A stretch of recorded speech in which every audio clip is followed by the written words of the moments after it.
les ingrédients pour la recette des poires au four avec une crème de mascarpone. Alors pour les poires, pour la cuisson des poires, là j'ai 4 poires. On est 5, mais il y en a qui vont en manger 2, il y en a qui vont en manger qu'une demi. Donc j'ai 4 poires coupées en deux et vidées avec une cuillère parisienne. Elles sont épluchées. Que j'ai mis dans un plat. Ensuite il va me falloir 180 ml de vin blanc, de la cassonade, 2 cuillères à soupe de cassonade, des raisins secs. Oups là, des raisins secs. Il faut 2 cuillères à soupe et un peu de cannelle. Alors au goût, c'est en fonction des goûts de chacun. Moi j'en mets pas trop parce que mon mari et les enfants l'aiment, mais à faible dose. Et ensuite pour la crème de mascarpone, donc moi je mélange moitié mascarpone, moitié yaourt nature. Parce que voilà, mascarpone, vous pouvez mettre que du mascarpone, mais je trouve ça très lourd. Donc du coup je vais faire un mix des deux. Du sucre fin et de l'arôme vanille. Voilà. Donc je vous installe et on commence. Donc voilà. Dans la liste des ingrédients, j'ai juste oublié de vous dire qu'il fallait aussi un tout petit peu, un peu de beurre pour mettre dans le creux des poires après. Je vous montrerai. Donc je prends un bol, je vais mettre 2 cuillères à soupe de cassonade. Et moi, je mets un tout petit peu de cannelle. Donc là, ça correspond à 1/8 de cuillère à café. Après, vous pouvez en mettre le double si vous aimez bien le goût de la cannelle. Voilà. Et je mélange.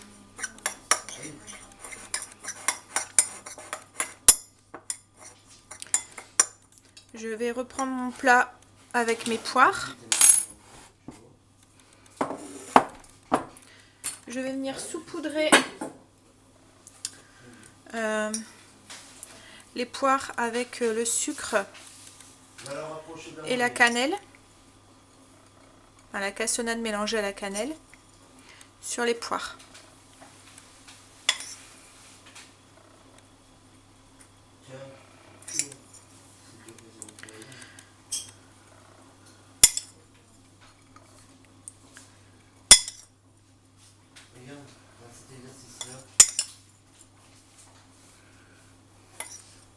Effectif, centre de la classe. D'accord? L'effectif c'est X1. Ça c'est comme un tableau. C'est pareil qu'un tableau. Il à part que tu as des bâtons au lieu d'avoir des choses. Donc voilà, j'ai mis le sucre à la cannelle sur mes poires. Je vais ajouter mes 2 cuillères à soupe de raisin dans le fond.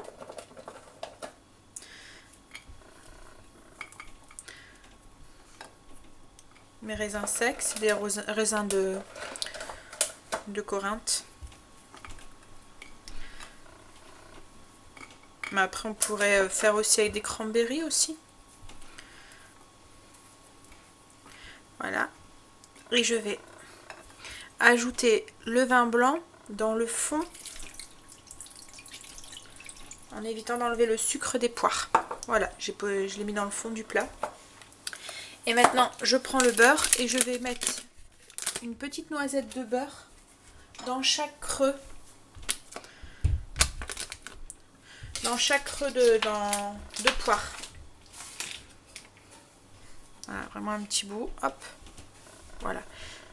J'ai mis mon four à préchauffer à 190. Et je vais faire cuire les poires pendant à peu près 50 minutes. Pendant ce temps-là, je vais préparer la crème qu'on posera sur les poires une fois sorties du four. Alors moi, on les mange tièdes à la maison. On les mange pas tout de suite sorties du four. Je les fais cuire un petit peu à l'avance et on la mange tiède ou à température ambiante. Et je mets la crème au-dessus quand je sers. On va préparer la crème. Je mets les poires au four.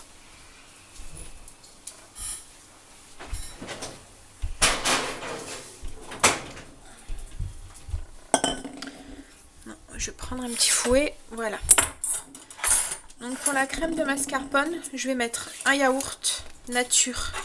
C'est un yaourt brassé. Comme je vous ai dit, c'est optionnel. Vous pouvez très bien mettre que de la mascarpone, mais Moi, c'est pour l'alléger un petit peu. Hop là.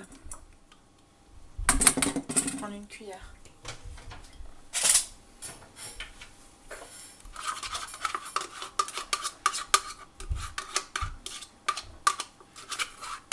Voilà. Et je vais mettre l'équivalent de la moitié de mon pot de mascarpone. Ça fait 125 grammes.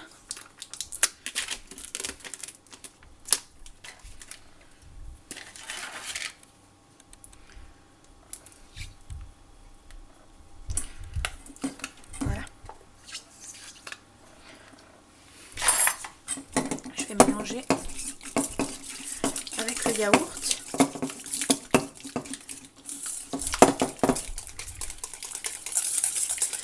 Déjà, le fait de le mettre avec du yaourt, ça le rend plus malléable.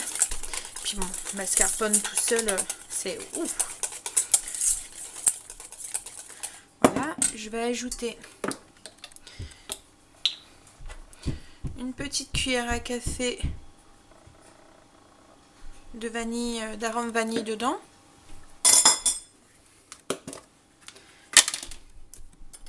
Et une cuillère à soupe de sucre fin.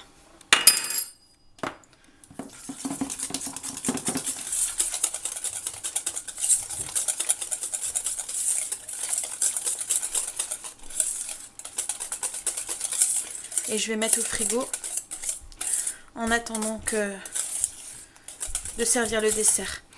Et je poserai sur les poires une petite quenelle de crème encore chaude.